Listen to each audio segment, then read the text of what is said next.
আসসালামু আলাইকুম আমার আপুরা ভাইয়ারা, শুভ সন্ধ্যা। কেমন আছেন? আজকে শুভ সন্ধ্যা। আমি একটু চানাচুর বানাইতেছি নাস্তা খাওয়ার জন্য। ঘরে সবসময় বিস্কিট খাই, চা খাই, ভালো লাগে না। মাঝে মাঝে নুডলসও পাকাই, মাঝে মাঝে চটপটিও পাকাই। সো আজকে একটু মন চাইতেছে চানাচুর বানানি খাবো, তার জন্য একটু চানাচুর বানাইতেছি। আমার বড় ছেলেও বলতেছে যে আমি একটু চানাচুর বানাও। আমার ছোট ছেলেটা অনেকগুলা খেয়ে ফেলছে। সো এই যে এগুলো এখন বানাবো। যাই হয় সমস্যা নাই, তিনজন একটু একটু করে খাবো, যেহেতু মন চাইতেছে। এখন আমি চানাচুরগুলোর মধ্যে পেঁয়াজ দিতেছি।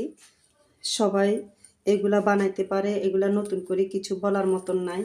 জাস্ট একটু ছোটোখাটো ভিডিও বানাইতেছি, তার জন্য আমি এই জিনিসটা বলতেছি আর দেখাইতেছি, আর কিছু না।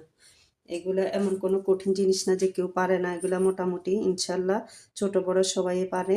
সবাই এটা পছন্দ করে। গাড়ি ঘোড়ার মধ্যেও এগুলা বিক্রি করে, সবাই কিনে খায়, আমরাও কিনে খাই। মাঝে মাঝে যে কোনো জায়গাতে যাই, আমাদের কাছে বেশ ভালো লাগে। তা আমি এখানে কাঁচামরিচ দিছি, পেঁয়াজ দিছি, এরপরে টমেটো কাটছি। এই যে দেখেন, কাঁচা টমেটো আর পাকা টমেটো একসাথে কেটে নিচ্ছি কুচি কুচি করে। আমার ছেলে বলতেছে আম্মু এগুলো মিক্সচার করে দাও, তাহলে ভালো লাগবে, খেতে মজা পাবেন, তার জন্য দিতেছি। তা আমার বন্ধুদেরকেও বলতেছি যে সবাই আসো, সবাই খাও, আমাদের সাথে এনজয় করে খাও, ভালো লাগবে।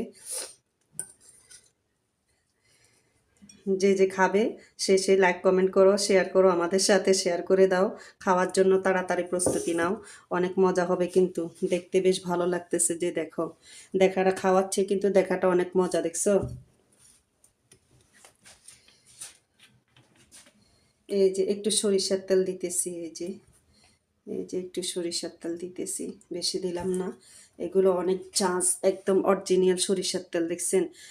এগুলো মেলের থেকে নিয়ে আসছি, খুব ভালো, অনেক গ্রান, অনেক গ্রান। যাদের সর্দি কাশি হয়, এগুলো যখন নাকের মধ্যে এইভাবে ধরে, এই গ্রানটা যখন নাকে যায়, তখন সর্দি কাশি একটু ভালো লাগে।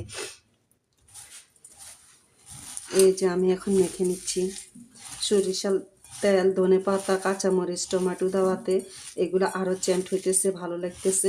আসলে কি, আমি যদি শসা গাজর দিতাম আর একটু ভালো হতো, কারণ এগুলা বলে এখন লাভ নাই। আমার ঘরে এগুলা বিশেষ করে এখন এই মুহূর্তে নাই, তার জন্য দিতে পারিনি। সবসময় তো ঘরে অনেক কিছু থাকে না, মাঝে মাঝে থাকে, যেটা সত্য কথা। সত্য কথা বললে এখানে কোনো ক্ষতি নেই, সত্য কথা সবাই বলে।